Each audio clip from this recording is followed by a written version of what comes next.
Hello, everyone. At 6 o'clock crept up on me all of a sudden. There's only 7 of you guys there as well, so it's obviously crept up on you as well. Polly's running around. We've just been for a lovely dog walk. Her friend Mika is here. Don't you eat Polly's breakfast? Sorry, I just had to save Polly's food from the ravaging hound. I'm live now, so it's Louie and Mika and Polly. It's all gone crazy. Hello, everyone. See you later, Louie. Craig, the Goodmans, came on first tonight. Well done. Congratulations. I've also noticed that in recent videos, when I've been wearing my multifocal glasses, I've been looking down like this at you guys, and it's very unflattering. So I'm trying my old glasses again this week. So hopefully you'll be able to see my eyes and not just up my nose again, which would be nice. We're going to work out this glasses thing eventually, but here we go. Richard's doing some research for me, but I'm not sure if he's going to be able to help. No good? Okay, that's all right. And it's Polly's birthday. Polly, you're going to come up and say hello? Come here. Come. No, she's not coming up to say hello. She's down there. Happy birthday, Polly. She's turned 11 today. Kevin's just finishing up a call. Hello, Emily. Lovely to see you. Hello, Coddy and John. I'm just going to give Polly her food now that other dog's gone. There you go, my love. Eat up. She won't eat it now. Now there's no competition. Poor Eric is feeling self-conscious because he's drinking alone, but you're not now. You're drinking with all of us. So it's good. That's the whole joy of Drinks with Kate. I'm having a little sip of my water because when you're getting ready to go on holiday and you're doing 154 things to make sure that you don't have to take your computer and do any work when you're on holiday. That's been me today, so it's been a bit crazy. I've scheduled your email for next week, so hopefully that all works on Monday. And on Thursday, Jill and I are flying back from Byron Bay, hopefully with plenty of time for Drinks with Kate. But worst comes to worst, I'll be streaming live from the airport on my phone next week without the wine. So wish me luck. All right, that's all next week. Let's get into today. Hello, Rob. Welcome back. Polly is here. Sue and Daryl are downstairs having birthday celebrations downstairs. We decided that if they were a live audience, then it would be very boring for them because they wouldn't be able to talk. Hello, Peter and Karen. How you going? Who else have I not said hello to? David, hello. Cotty and John, yes. David and Imran, g'day, how you going? Jeremy, don't call me now. I'm on Drinks with Kate. I was just trying to find out. So here is the wine that we're drinking tonight. Polly Waffle. David, I gave her special Mr. Kitty Man treats for her birthday today, and she says thank you very much. I've also got a can of expensive Spanish sardines that I'm going to give her for her supper. So she hasn't had all her presents yet. Are we on yet? Rita, we are on. Can you not hear me? Hopefully you can hear me. Hopefully we were having a bit of trouble with our internet previously. The soup is so good, says Kay. I'm hoping that someone's going to bring me soup. They're downstairs watching. Hello, McIntyres and Sue and Daryl downstairs. Don't forget to bring me some soup. The solo drinker has begun in earnest here. It's a very vibrant colour. Hello, Shell and Andrew. Just photo editing. I got a couple of good ones. Oh, good. Excellent. Thank you. All right. 2022 Magic Stalks Shiraz. And I'll explain to you why I had Dad doing research for me and why Jeremy's calling me after 6 o'clock in a minute. But let's get this into... So I brought my decanter. I don't really think this wine needs a decanter, but I thought that you might want to have a play around with it. So this is my regular Sangiovese glass that I tend to drink anything that doesn't go in a Pinot glass in. I think that's pretty good. I'm going to pop the rest of the wine into the decanter. It's not a bad decanter. It's got B written on it because we used it for a wine tasting group a couple of weeks ago, and I haven't scrubbed the writing off it, but it's nice and clean and it works. So it's all good. So Magic Stalks Shiraz. Let's taste the wine and then we'll talk. We'll go back to the origin story. So this is a Sangiovese glass. This is actually a Cabernet glass. So we don't have Shiraz glasses at Moorooduc because Jill doesn't like Shiraz, and we haven't really ever used them a lot, but a Cabernet glass is quite similar to a Shiraz glass. That's the Cabernet glass. If you imagine, so that's the different sizes. So this is smaller. If you imagine a glass that's that size, but slightly narrower and slightly taller, so more that shape, then you get the Shiraz glass, which is why I'm choosing to use this glass for my Shiraz. Okay. What's the purple crown? Oh my goodness. The purple crown. Oh, Eric, it means that you're number one. You can turn it off. I'm not sure how to turn it off, but you can turn it off. Some people have managed to do it. Kay knows how to do it. Shell knows how to do it.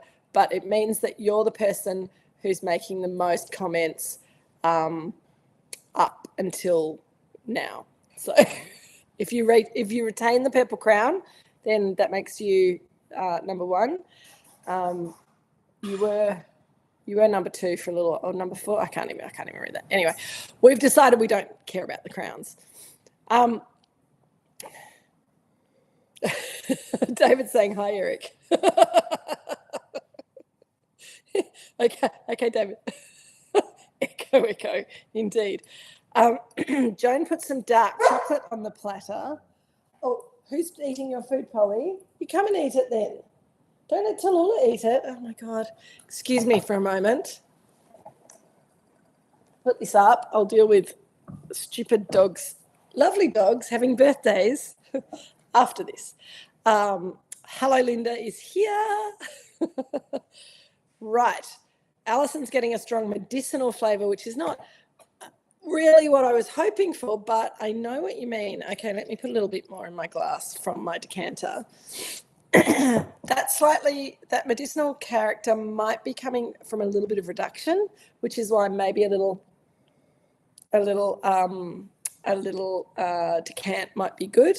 But for me, I get a real kind of licorice aromatic first of all from this wine, and then a bit of antiseptic Listerine notes. Oh, no, thank you, Eric.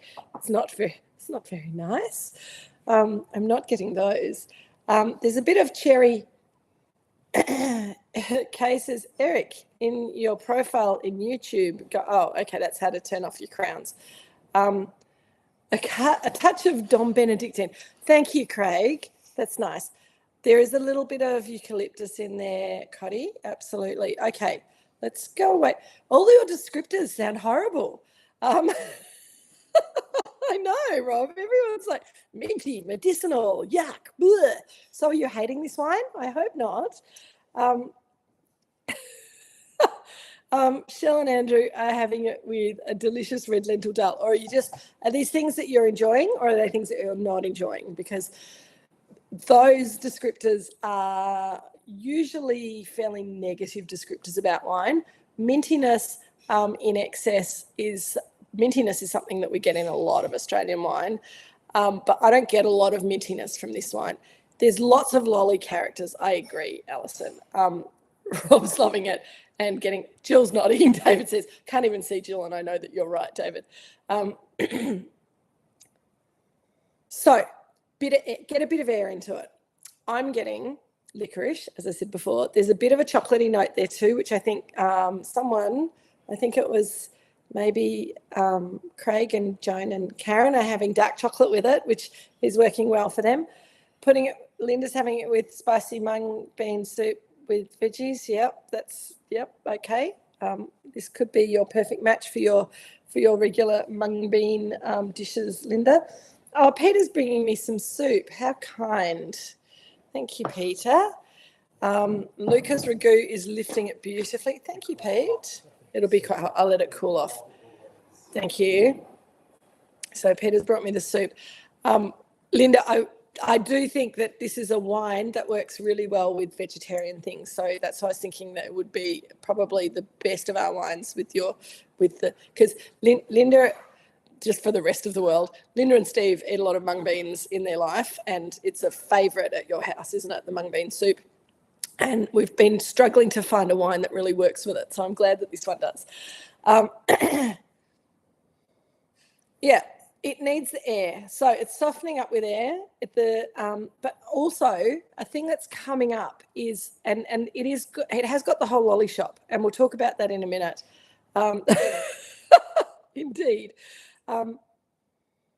it's got this beautiful violet aromatic, like perfumed violets. Or if you've been in France, they have these little sweets that are little violet flavored pastilles that have a little seed of anise in the middle of them. They're made from basically sugar, violet flavored sugar, and then you suck them and then you get to the anise in the middle. And the aroma of this really reminds me of that. Cotty, I'm wondering if the spiciness of the soup is impacting the minty wine note. It's highly possible, Cotty. I always recommend, and we haven't talked about this for a while, so thank you for kind of reminding me, but I always recommend when you're doing a wine tasting and you're matching it to food, to taste it first without the food and then bring the food into I know it's not always possible when you're kind of getting food ready and sitting down and turning on the computer and drinks with Kate, but if you can taste the wine first away from the food, without the food, and then bring the food into the equation and see how it changes the wine, then you get a much better understanding of what the wine brings to itself than what the food brings, and whether you think it's a good food and wine match. So it's possible that I haven't had the soup yet, so I'm not sure. I'm still swirling. I think it's also reminds me a little bit of, back to the lolly shop, it reminds me a little bit of blackcurrant pastilles, those English lollies that are kind of juby and then they've got sugar on the outside, but they're blackcurrant flavoured.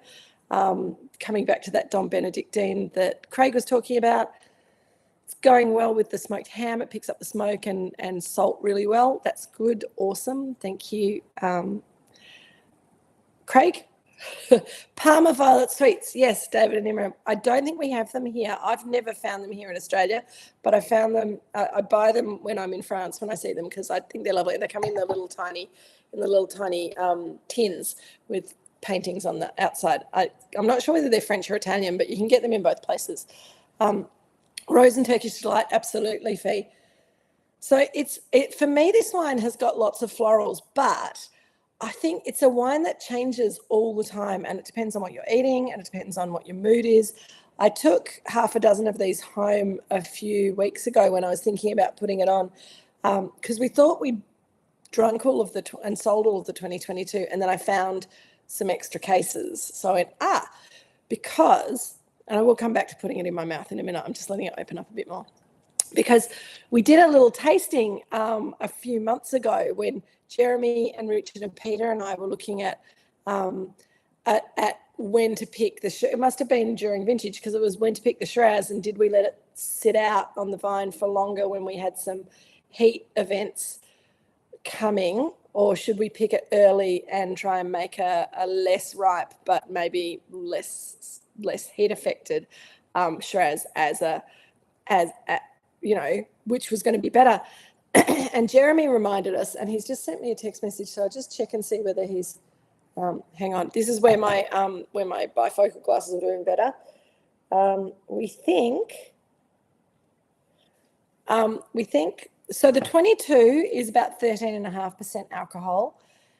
It was either the 21 or the 20 that we tasted next to it that was about 12.3 or something like that. So it was about a percent or more lower in sugar ripeness, which became a big deal when the wines had a little bit of bottle age. When we were tasting them, we thought that the cooler, the less ripe wine might have been a bit more elegant. When it was really young, it was more elegant. But when we looked at them next to each other, the less ripe wine had sort of lost its excitement and had become a little bit kind of light on and a bit thin, whereas this wine was just getting better and better. So I thought, well, it would be nice to revisit it, because I think when we tasted the 22 Magic Stalks Shiraz when we first released it, I think it kind of looked a bit chunky and it looked a bit minty. I remember we talked about that, and it's from a warmer year and it's riper, so there will have been some eucalyptus influence on the wine. Rita's saying that she did a deconstructed version of the recipe and it works really well with the spicy chickpeas and tomato reduction. Oh, awesome. Kate's mood and wine tasting might hang on. Kate's mood and wine tasting might be a podcast. It was anything's possible, Craig. You never know. And I think that for me, the slight mintiness in the wine is bringing on is sort of countered by the dark chocolate sort of cocoa notes in the wine as well, which I think is really nice. Fiona, I guarantee you that if eucalyptus were native in France, minty would be a positive character. Absolutely, Fee. Thank you. Okay, so on its own without the food, I think the nose is currently more delicious than the palate because the palate's quite tight still. There's a bit of pepper spice coming up, but it's just a little bit angular. It needs some food to kind of bring out, I think, some of the richness that the wine has. So I'm going to dip into my soup and hope that it's cooled down enough for me to not burn my mouth. Jill's made the beautiful, this was Jill's suggestion, this spicy soup, and I thought I love the soup. I think that it's a slightly bold match to the wine. Linda's got to go and get some chocolate. Yum. That's delicious soup, Jill. Quite spicy. I'm going to go a little bit pink in the cheeks, I think, from that. Kay's getting blackberry on the palate with the pepper and a touch of asparagus. There is a slightly green herbal kind of note to the wine, which is interesting because when we looked at it next to the less ripe version from 20 or 21, whichever vintage it was that we can't remember, this wine looked really super ripe and the other one looked slightly green, which is interesting that we're seeing some herbal notes coming through in this wine when we're not comparing it to something that's less ripe. John made some pumpkin couscous, also from Arabesque. The wine has blossomed as an accompaniment. Excellent, Cotty. Possibly the soup was a bit too challenging, but I quite like it. I think the tomato in the soup is probably more than the chili being sort of a bit of a challenge to the wine. Let me try again. Now you see why I never choose soup as the food and wine match, because it's quite hard to eat soup elegantly on camera. But so far I've managed not to drip it down my top. So just wait. It'll happen, no doubt. Kay is getting more rocket on the nose. Yes, so I agree, because it's quite peppery, and rocket's quite peppery, but it's got a herbal kind of green crunchy note to it as well, which is also rockety. So I think rocket's a good descriptor. Thank you, Eric. You can order yourself a hoodie, not quite the same as this because the colors are different, but the new hoodie colors are super good, and it's got a little addition to it. Instead of saying on pour since 2020, which was the original hoodie, hang on, let me just show you that. On pour since 2020. The new hoodie says we are not a cult, because we know that we are, but we need to keep protesting anyway. Alison, Alison, who are we judging?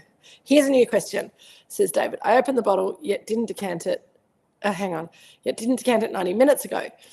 Does that make any difference? I wouldn't think it does. It does make a little bit of a difference. Alison, are you not judging me on my soup eating skills? I appreciate that. Thank you.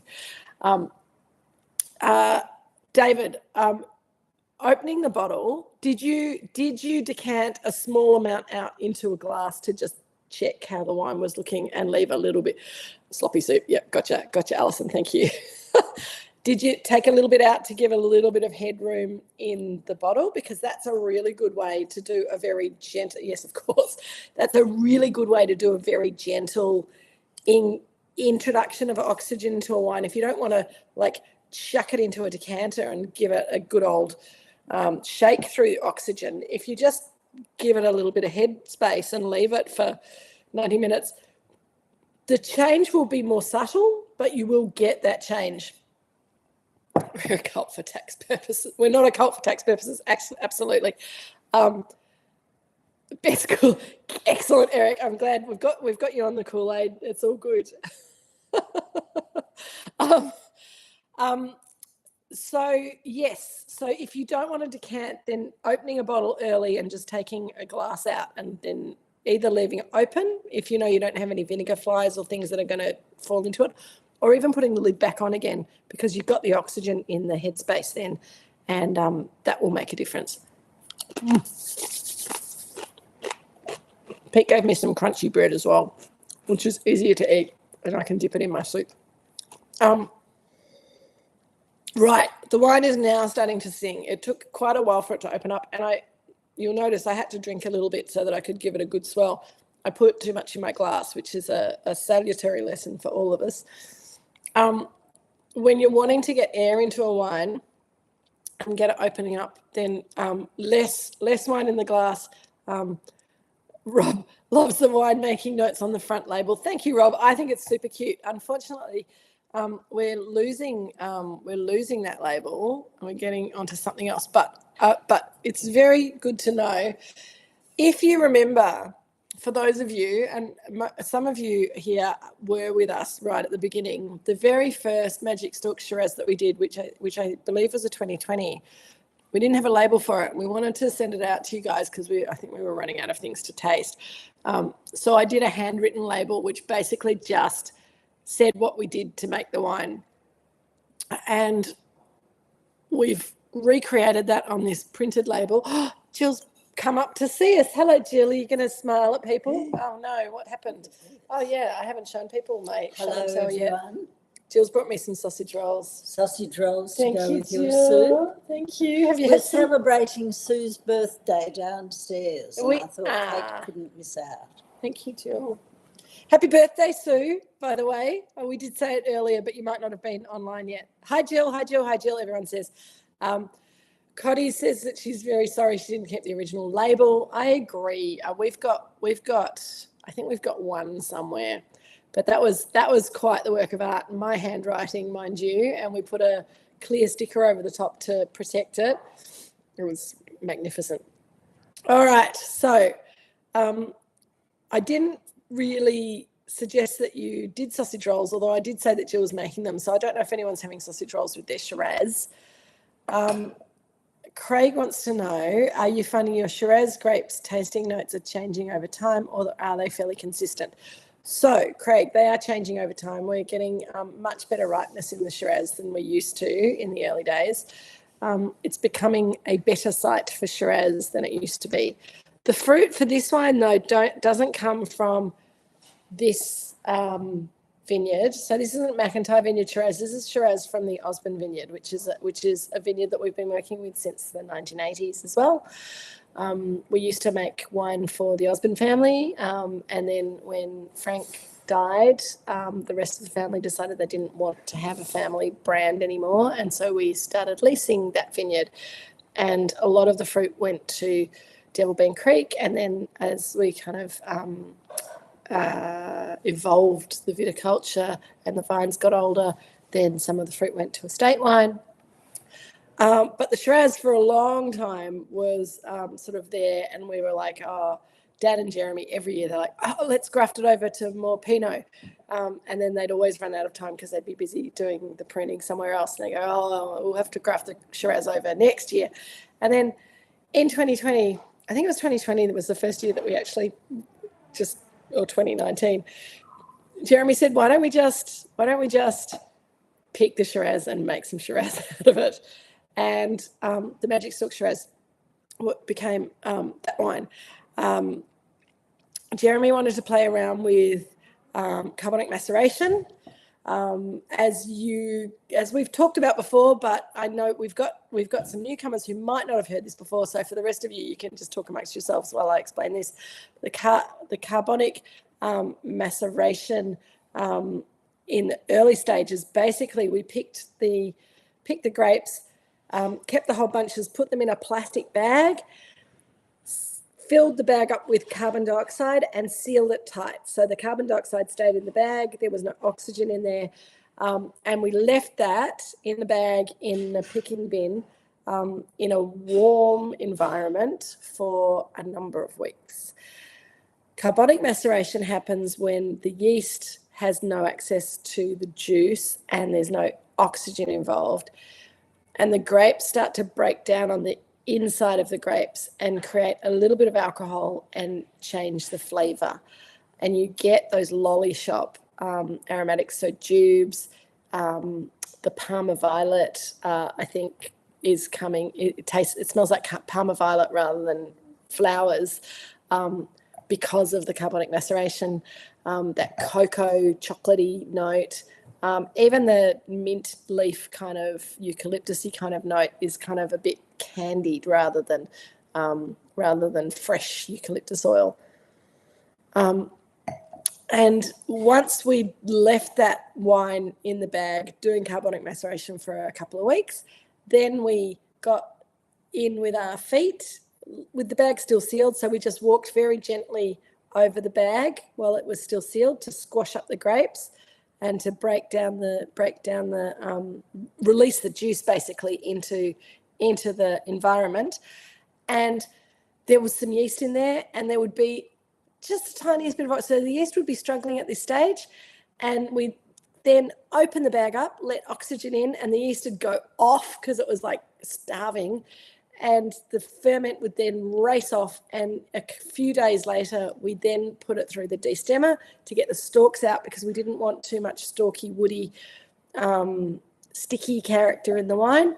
And then we let the wine finish fermenting after we destemmed it, pressed it off, and put it to barrel, old oak, and then bottled it some months later. So that's all on the label. So you can read the details of the winemaking. You can know exactly how the wine was made. It was lots of fun playing with winemaking techniques to see how the aromatics and the textures and the flavours would evolve. We were looking for softness and juiciness and a lifted confectionery aromatic from the carbonic maceration, not too much extra structure from those stalks, which is why we got rid of them partway through the fermentation, and something that we thought would probably be a really nice early drinking style. This 2022 is now 4 years old, and I think it still looks pretty young and probably needs a little bit more time, but I think that the aromatics are evolving really beautifully and the palate is catching up with lots of air in it. So that's a signal to me that this wine's got a little way to go. Fee, this may be a silly question. No silly questions, Fee. But the bubblegum flavour you get from Gamay from carbonic maceration, or is it inherent to the grapes? No, it is from carbonic maceration. So when you carbonically macerate, when you do carbonic maceration on Gamay, you get a more bubblegummy character. When you do it on Pinot Noir or Shiraz, you get more juby kind of chocolatey notes, more chocolatey with Shiraz, more sort of juby, like musk sticks and raspberry jellies and that kind of thing. So I think different grape varieties give different aromatics from carbonic maceration, but they all tend to come from the lolly shop rather than from the fruit shop. Eric, as an out and proud vegetarian, whoa, yeah, excellent. I often shy away from this style of wine, but this is definitely approachable. Is that bottle age or impeccable winemaking? Yes, Eric, both of the above. It is. So it's also the fact that it's a cool climate Shiraz from a maritime region. So you start off with it not being too heavy and not too jammy and not too over the top flavour-wise with the fruit in the first place. So you get a medium-bodied wine style because of where we're growing the fruit. Then the winemaking has encouraged the perfume and the lift and the softness and the juiciness. So that's the winemaking sort of influence on the wine. That bottle age has allowed the wine to soften and come together and the flavours to meld and for it to be a little bit smoother than it was when it was younger. So all of those things have an influence. And I think this wine is a fantastic wine to have with vegetarian food. I love drinking this with with roast vegetables, you know, have pumpkin and some roast potato, roast sweet potato, bit of celeriac. All of the root vegetables work really, really well with this when you kind of roast them long and slow and get them nicely caramelized and sweet roasty flavours. Excellent with roast onions as well. That sweetness again coming through. And this Moroccan soup, if you just leave the lamb out and make it without the lamb, it's super delicious and excellent vegetarian version. In fact, I might send you, Eric, we've done it together before, but I've got a vegetarian version of this soup that you put preserved lemon into instead of lamb, which is very delicious. The lemon kind of fights with the wine a little bit more, but the flavours are really, really good. Cotty, I have to say this is my favourite cool climate Shiraz. We are not generally Shiraz drinkers. Love the nose and the movement in flavour over time in the glass. Oh, I'm so glad, Cotty. I agree. I'd like this. If I'm going to drink Shiraz, this is the style of Shiraz that I like to drink. It's cool climate. It needs to be ripe, but not overripe. It's pretty fun. Alison, I reckon the medicinal notes have softened, but my brother says throaties or throaties. Oh, yeah. So, again, that's that kind of candy boiled lolly kind of a note for me. Less medicinal, more sort of raspberry drop or black currant. You know those, what are they called? Pascal. They're Pascal and they're hard lollies or candy as the Americans call it, and they're rectangular and they're rolled up in a piece of paper and the paper's folded in on the ends, and they've got all different fruit flavors, and they have a black currant one as well as a raspberry one, a strawberry one, a lemon one, and an orange one. This reminds me of the black currant, whatever those things are called. Anyway, is the whole bunch? It is. So, David, it's sort of a modified whole bunch if you destem it partway through the ferment. It's something that is not classically done. It's something that we didn't invent. It was Simon at Montalto was playing around with destemming midway through fermentation to kind of get the carbonic maceration, but getting less of the whole bunch kind of character. You ready for your food now, are you, Paul? Excuse me, my dog's come to eat her food. There you go, my love. You want it up at the table. She wants to sit up at the table to eat it, I think, is the problem. So it's more about the carbonic maceration and less about the whole bunch, but you can't have proper carbonic maceration without a whole bunch, because if you take the grape off the bunch, then you get a hole in it and the yeast can get in and the juice can get out. So there you go. Right, where are we up to? Shell's getting blue raspberry push pop. Excellent. That's showing your age, love. That's, yeah, excellent. There is a blue raspberry kind of a character to it. That's very funny. Craig, do you have any of the 10 plus Shiraz left? Would be a great follow-up. 10, do you mean 10-year-old Shiraz or 10 plus year old Shiraz, Craig? Funny you should ask that.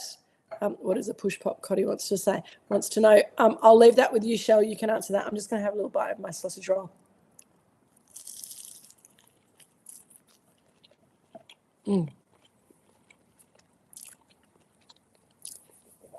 So I have some 15 Shiraz, and I have some 17 Shiraz, and I have some 18 Shiraz. I'm loath to put them all in one Drinks with Kate box because I don't want to be disinherited by my mother. If we did 3 Shirazes in a row, she might never speak to me again. But we definitely have the scope, to do some old Shirazes. And in fact, I had planned to do the 15 Shiraz Masterclass on Shiraz, perhaps, absolutely. And you know what? I think that this is probably a good time to, and I'm not winding up, don't worry. We've still got a bit more to talk about this wine, but a couple of trip options coming up. Kay, I hadn't forgotten about you, but I've been writing mad emails all day. And Kay has done a lot of work on her caravanning weekend in Inverloch plan, and she's made some dates, and it's mid-November. I can't remember the exact dates off the top of my head, but I will send out the information form to everyone. I unfortunately can't make that trip. The dates don't work for me, but it will still be super fun. So the 13th to the 16th or longer if people want to stay for longer. For those of you who didn't hear the beginning of that conversation, because we've been talking about this for probably about a year, there's quite a few of you out there who now have caravans and are getting into the caravanning life. Kay is one of them. And there was a suggestion that I think it was your idea, Kay, but an idea of going to somewhere where people could take the caravans, do some cooking, drink some wine together for a weekend away. So Kay's done lots of research, and she's found the Inverloch RACV club. They have van sites and cabins and hotel rooms, so you don't have to have a caravan to go along, but that's an option. So Kay, I think that's fantastic. I will send. You don't have to stay in a caravan. There are hotel rooms and cabins. Absolutely, Peter and Karen are pointing out that you don't have to stay in a caravan. There are very nice hotel rooms at the RACV club that Kay is planning to organise a whole lot of cooking and eating and drinking and carrying on. So it sounds very fun. So Eric's allergic. Are you allergic to cabins, Eric, and caravans? That's all right. So the next travel option, which I was hoping to send you guys to caravans, Eric. The other option, the other travel plan that we've been talking a lot about and that I've finally got some information about is going up to the high country, the end of November, beginning of December. That's already starting to be quite a busy time of year, so I'm just trying to work out where we can fit it in. I'm thinking that that's already starting to be quite a busy time of year, so I'm just trying to work out where we can fit it in. I'm thinking that it's the Thursday is going to be a bit of a problem to fit in with various people's dates that they've already given me. So we might go up on a Saturday and stay till a Tuesday or something like that. But the lodge is available. High altitude drinking, Eric, just Falls Creek. It's not that high. We don't have high mountains here in Australia. But I'm a member of a lodge. The lodge, the committee are very happy for me to bring a group of friends up to the lodge. It's got a terrific big kitchen, commercial kitchen that we can cook in. Driving up through the looks like you'll be in Scotland when I'm there, says Emily, golfing. Kevin, you go, okay, are there any events that we could possibly attend on the 17th and 18th? I don't know, Kevin. I'm having real trouble getting any information out of my Scottish distributors. So when I know, I will let you know. But that sounds amazing. I have a feeling that will be either in Bridge of Allen or will be in Edinburgh or somewhere around the southern part of Scotland. But I haven't had any information from them at all.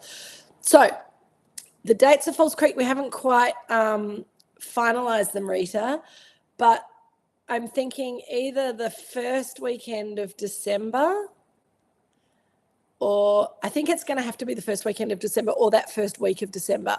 I don't know how many people are able to run away from work for a couple of days early December. So maybe if you want to give me some email feedback, if that's going to work for people at all. Schoolies at the lodge. Absolutely. No, I think they'd be very disappointed, Fee, if they came to Schoolies at the lodge and caught up with all of us. Yeah. Okay. So Rita, so Falls Creek, we're looking at very end of November, but probably more likely that first or second week of December. I've just got to work out some dates from me, and also I've already had a couple of people sending me kind of availabilities and not availabilities. So please send me any emails with your availability, and if you're interested in coming up to Falls Creek, the lodge that we're members of has got plenty of rooms, so we could fit the whole lot of us in there if we wanted to. We will have to bring our own sheets and pillowcase and doona covers and towels, and our own wine and our own food to cook, but I think it could be quite fun. Rita's saying the 4th of December weekend will be great. There is a mountain bike event and there will be great bands and activities. There you go. Excellent. Well, we better finalize that pretty quickly so that because if there's a big event on, then there might be other people wanting to go. Okay, leave it with me. I will get something out to you guys. Maybe not before I go away to yoga, but if not, we'll have something at the end of next week. So send me Rita, your lodge is also available. Excellent. Okay, we'll talk. We'll make this happen. This is going to be really fun. Push Pops, Shell has informed us. Thank you, Shell, for the information. Were invented by big dentists to increase their customer base. Yeah, they're basically, as I remember, a push pop. It's a plastic tube with a lollipop inside it, and you can push it up from the bottom and lick it, and they tend to make your tongue go blue or whatever, the blue raspberry ones. They're kind of maximum disgustingness as far as kids' lollies are concerned, but also good fun. That wine's opening up really nicely now. So for those of you, I haven't heard anything from the McIntyres downstairs. Is anybody typing, Peter? Are you guys involved? How did you think the sounds dangerous. It does, Cotty. We'll keep it nice. We'll keep it tasteful. But I think it could be really fun. So first weekend of December, pencil it in, and we'll get more details out really soon. Sausage rolls or spicy soup? I want to know. I don't know if anyone else had sausage rolls. Okay, Eric, just an aside, lunched at Barragunda last weekend. 2 Moorooducs had well worth it. Thank you. Excellent. Good. Peter says they're having a good time. So what do you think, the soup or the sausage rolls with this wine, Pete, or have you moved on to something else now? The soup's really yummy. Just hard to eat. All right, lovely people. Well, I could keep talking forever. I think it's probably time for us to start to wind things down. 22 Magic Stalks Shiraz. This is a wine that I haven't said. This is a wine that we didn't really release to anyone except to you guys. So that's one of the reasons we've still got a bit left, because, we can't expect you to buy it all at once. But it also means we've got a little bit left you can have a play with. I'm looking at maybe trying to get it on at a couple of restaurants down here so that we can move through it. Pretty yummy.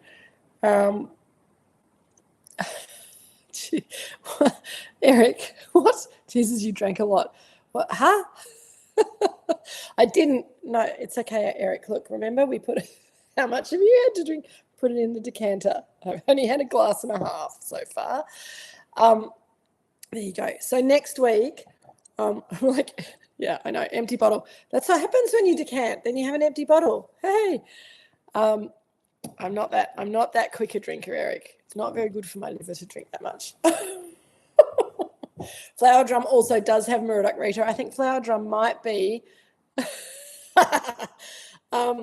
Flower Drum might be one of the longest stockists of Moorooduc Estate wine in all of the restaurants that we've ever sent to. I am a total Cadbury. Thank you, Peter. Glass and a half, absolutely. It's still drinking nicely. That's opening up more and more. Next week, we are doing the Pietra Dolce Etna Rosso, which is made from Norello Muscalese. Now, that's a mouthful. This is our guest wine for this week. We're going to We're going to Italy. We're going to Sardinia. Sardinia? No, that's not right. Yes, it is. Anyway, we're going to Etna, wherever that is. I'll scrub up on my geography before I talk to you next week. It's going to be delightful. I've already written you your email with your food and wine match, and you'll be unsurprised to hear there might be pasta involved, but there's a couple of options. Think Sicily. Thank you, Cotty. I was just going completely brain dead for a second there. Nerello Mascalese from Etna. I have recommended I don't know why I bother writing these emails. I'll just tell you now. I've recommended either a pasta alla norma, which is a lovely vegetarian pasta with eggplant and tomato and some nice hard cheese, or little pork sausages straight off the grill. Be delicious. The young people at your house are happy. I agree, Rita. Any night that's got pasta involved makes me a happy girl as well. Although I need to like make it a special treat wine because I'm not a young person anymore, which is really annoying. Thanks, Eric. I'm trying to cater to everyone. We're getting there slowly. The violet's coming up more in the wine. So yes, next week, touching much wood. Jill and I are on a plane back from Byron Bay on Thursday morning. We're flying with Virgin Australia. We're hoping that there will not be any plane delays. But as I said, I have, if the worst comes to the worst, if you don't get an email from me, I'm going to leave my computer with Peter. He might send out an email. And I've got the app on my phone. I might not have the wine with me, but I'll be able to talk to you at 6 o'clock unless I'm on a plane with no Wi-Fi at that stage. I should be back here, sitting here, drinking Nerello Mascalese with you guys.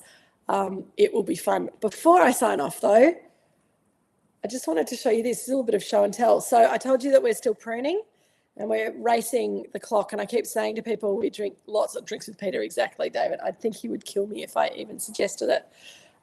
We're still pruning, and this is some vine that got pruned today. This is Chardonnay from the new vine block. Look at those leaves. Look at those buds that have burst. Look at that. It's ridiculous. So it's slowing down the pruning process because the pruners are having to go around the buds and not knock anything off. But that's just wasted growth from that crazy Chardonnay vine. This is what we're dealing with this warm early spring. So wish our pruners luck. Jeremy, Richard, Hugh has been coming in to help. Ben and all the team at Peninsula Vine Care are working every moment of the waking day to get these vines pruned before they keep popping. So you should see the Nebbiolo. It's crazy. All right, team. Yes, Eric, Yo-Yo Kasuma and Dolly Parton. I was very sad to hear both of those bits of news. To Dolly, who apparently liked wine and was an all-round awesome person, and Yo-Yo Kasuma, who was just mad and brilliant and did the best sculptures, and also Tim Curry. Thank you, Fee. I was just trying to remember his name. Tim Curry also, we found out today, it's been a bad week for losing cool people. And Rob, lots of love to you and all the family as well this week. Cheers. Love you all. Take care. Enjoy the rest of your Shiraz. I'm excited for December as well, Rita. I am also excited for next week with some lovely Italian wine. Until then, love you lots. Cheers, everyone. Can't find my button.